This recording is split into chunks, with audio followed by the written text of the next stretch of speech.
Hello hello hello my प्रिय विद्यार्थियों, जैसा आप दोनों जन मैंने दो क्लास का बड़ा ज़्यादा हमारे वीडियो पर देख रहा था, कमेंट आता था क्लास 10 का और क्लास 12 का। सर आप मेरे क्लास का वीडियो बनाइए, तो सर आप मेरे क्लास का वीडियो बनाइए। तो आज का जो वीडियो होगा ना, कॉम्बो वीडियो होगा। आज का जो मैं टॉपिक लेकर आया हूँ, यह आपका क्लास 10 का भी होगा और क्लास 12 का भी होगा, यानी 10वीं कक्षा के विद्यार्थियों के लिए भी है और 12वीं कक्षा के विद्यार्थियों के लिए भी है। और यह एक व्याकरण का मैं टॉपिक लेकर आया हूं इस वीडियो में, और उसका नाम क्या है आप तो देख पा रहे होंगे, कारक। थंबनेल में ही देखा होगा आपने। कारक के बारे में हम लोग पढ़ते हैं। कारक 10 में भी आता है और 12 में भी आता है। सबसे अच्छी बात है 12 वालों का एग्जाम 16 से शुरू होने वाला है, और 10 के भी जो पहला यूनिट टेस्ट होगा, यूनिट टेस्ट नहीं बोलेंगे हम, प्री टेस्ट बोलेंगे उसको। जो 10 का पहला प्री टेस्ट अप्रैल महीने में होता है 40 नंबर का, उसमें भी कारक है। तो यदि आप क्लास 10 के स्टूडेंट है या क्लास 12 के स्टूडेंट है, ये टॉपिक आप दोनों के लिए बहुत इंपॉर्टेंट है। ये है कॉम्बो वीडियो। आप दोनों कोई भी मेरे से कोई ऑब्जेक्शन नहीं करेगा कि सर आप मेरे क्लास के ऊपर वीडियो बनाइए या आप मेरे क्लास के ऊपर वीडियो बनाइए। आज कॉम्बो वीडियो बनने जा रहा है। चलिए कारक को एक वीडियो में समझ लेते हैं, ताकि कारक से रिलेटेड जो भी प्रश्न आए आप एक भी ना छोड़े। कारक से संबंधित आपके 12वीं कक्षा में 1 नंबर के जरूर प्रश्न आते हैं, और कक्षा 10वीं में भी आता है प्रश्न, 2 या 3 नंबर का आ ही जाता है कारक से जुड़ा हुआ। चलिए कारक देख लेते हैं। कारक की सबसे पहले परिभाषा के बारे में बात करेंगे कि कारक की परिभाषा क्या होती है। तो संज्ञा व सर्वनाम का वह रूप जो वाक्य के अन्य शब्दों खासकर क्रिया से अपना संबंध प्रकट करता है, कारक कहलाता है। जैसे उदाहरण देखिए, यानी कहने का मतलब है कि संज्ञा या सर्वनाम का ही रूप होता है जो खास तौर पे क्रिया से जुड़ा होता है, उसी को हम लोग क्या कहते हैं, कारक कहते हैं। ओके, इसका उदाहरण देख लीजिए। राम ने रावण को मारा, उसने उसको पढ़ाया। तो यहाँ पर आप देख रहे हैं कि जो आपका संज्ञा शब्द है, तो पहले वाक्य में संज्ञा शब्द राम है और दूसरे वाक्य में और रावण है। राम और क्या है, रावण, ये दोनों ही संज्ञा शब्द है। और यहाँ पे जो क्रिया शब्द वाला बात करें तो मारा जो है क्रिया है। क्रिया को आप लोग इंग्लिश में क्या बोलते हैं, वर्ब बोलते हैं। ठीक है, तो ये आपने देख लिया। अब हम लोग देख लेते हैं कि जो कारक होता है, कारक के कितने भेद होते हैं। तो पहले कारक के भेदों को देख लीजिए। इस टॉपिक को समझना बहुत ज़्यादा जरूरी है, कारक के भेद। तो कारक के 8 भेद होते हैं। कारक के कितने भेद होते हैं, 8, बहुत इंपॉर्टेंट है। और इसका विभक्ति को जरूर देखिएगा। और ये कारक हुआ। और कारक चिन्ह भी बहुत बार पूछ देता है कि इसका कारक चिन्ह क्या है। तो कर्ता कारक का कारक चिन्ह क्या होता है, ने होता है। कर्म का क्या होता है, को होता है। करण का क्या होता है, से होता है। संप्रदान का क्या होता है, को के लिए होता है। और अपदान का क्या होता है, से होता है। और यहाँ पे संबंध का क्या होता है, संबंध का होता है का, के, की। ये कारक चिन्ह है, आपको अच्छे से इसको दिमाग में रखना होगा। कभी कभी परीक्षा में कारक चिन्ह भी पूछ देता है। अधिकरण का क्या होता है, में और पर। संबोधन का क्या होता है, हे, अरे और आदि। ठीक है, तो ये आपने कारक के भेदों के नाम पढ़ा और उसका चिन्ह भी पढ़ लिया साथ ही साथ।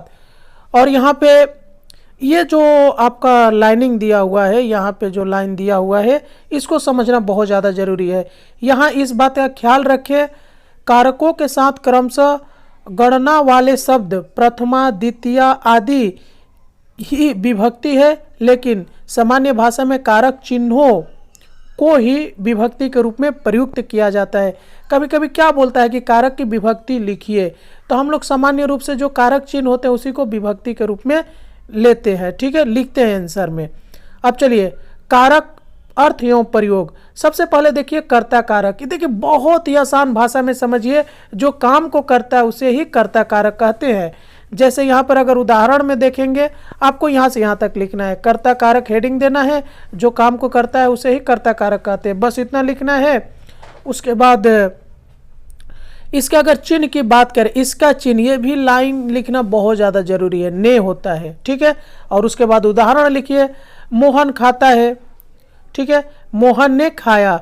तो मोहन खाता है, तो यहाँ पर तो इसकी विभक्तियाँ कुछ नहीं है, लेकिन जहाँ पे मोहन ने खाया तो इसकी विभक्तियाँ क्या हो गया, ने। आप देख पा रहे हैं।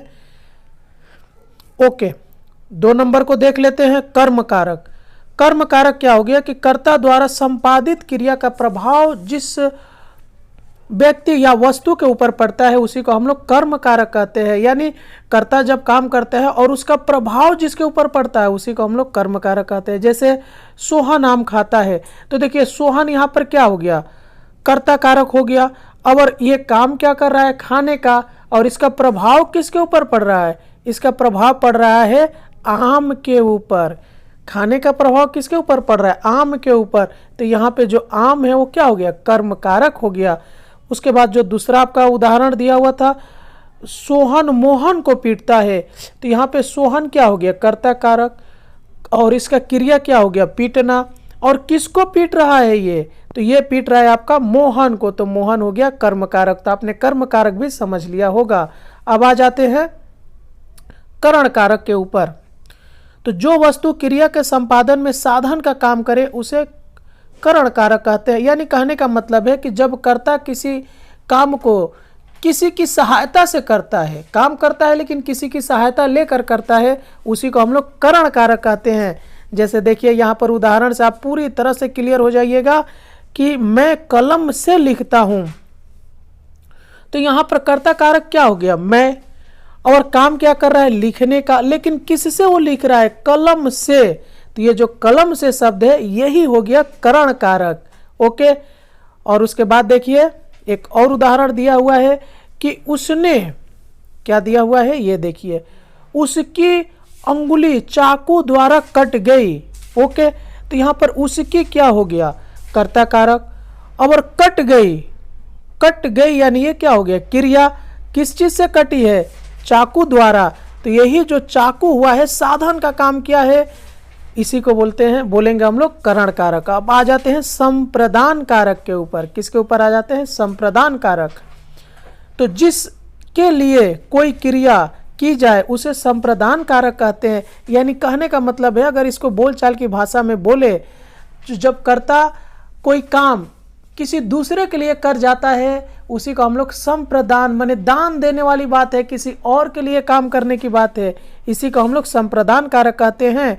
और इसकी चिन्ह क्या होती है, को और के लिए, ये इसके चिन्ह होते हैं। जैसे आप उदाहरण देखिए, राम ने श्याम को पुस्तक दी।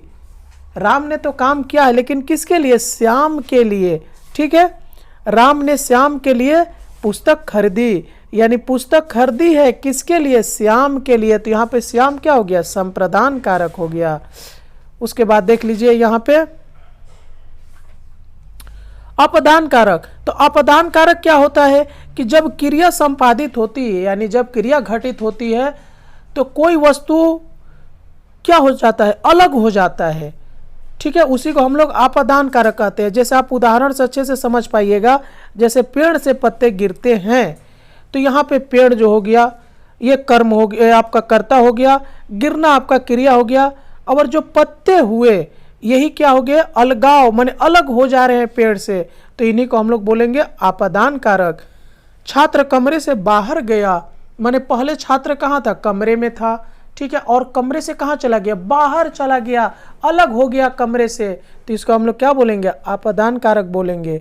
ओके, आगे देखिए संबंध कारक। ये बड़ा आसान है, अगर ये आ जाए ना तो आप आसानी से उसको समझ पाइएगा। संबंध कारक यानी जिस संज्ञा या सर्वनाम से किसी वस्तु या संबंध का जान पड़े उसे संबंध कारक कहते हैं। और इसका चिन्ह क्या होता है, चिन्ह इसको जरूर आपको लिख के रखना है, का, के और की होता है। ठीक है, अब जैसे इसका उदाहरण देखिए, मोहन का घोड़ा दौड़ता है। देखिए मैं अक्सर वीडियो में देखता हूँ ना, आप लोग वीडियो को लाइक नहीं करते हो, लाइक एक जरूर कीजिए, कमेंट भी किया करिए, इससे मेरे को मोटिवेशन मिलेगा अगले वीडियो को बनाने में।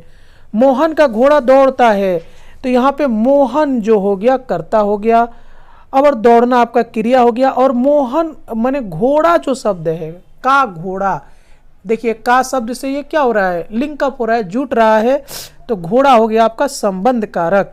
यानी घोड़ा का संबंध किससे है, मोहन से। मोहन की घोड़ी दौड़ती है, तो घोड़ी यहाँ पे हो गया संबंध कारक।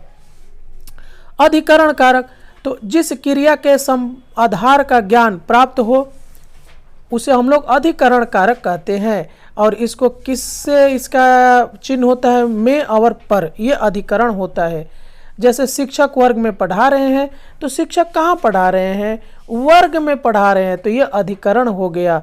महेश छत पर बैठा है, यानी कहाँ बैठा है, छत पे, तो ये अधिकरण हो गया। असंबोधन कारक, ये भाई बहुत आसान है, आप आसानी से इसे समझ पाइएगा। जिस संज्ञा से किसी के पुकारने या संबोधन का बोध हो उसे संबोधन कारक कहते हैं। इसके चिन्ह को देखिए, आपको बहुत आसान लगेगा, जैसे हे, अरे, अजी, ए, ओ आदि जो शब्द होते हैं ये होते हैं संबोधन कारक। जैसे हे ईश्वर मेरी सहायता करो, तो यहाँ पे जो हे शब्द आया यही क्या हो गया, संबोधन। अरे दोस्त जरा इधर आओ, अरे दोस्त, तो अरे जो शब्द हो गया यही क्या हो गया, संबोधन शब्द हो गया, संबोधन कारक हो गया। ठीक है, तो यहाँ पर मेरा कारक का जो आपका एक छोटा सा टॉपिक था यहीं पे मैं क्या करता हूँ, समाप्त करता हूँ। ये कॉम्बो वीडियो था क्लास 12 और क्लास 10 दोनों के लिए। और क्लास 12 का तो 16 तारीख से एग्ज़ाम शुरू होने वाला है, सब कोई जानता है। और क्लास 10 वालों का भी तो पहला प्री टेस्ट होगा अप्रैल महीना में। तो ये दोनों के लिए कॉम्बो वीडियो हो गया। चलिए मिलते हैं किसी और वीडियो में, तब तक के लिए जय हिंद।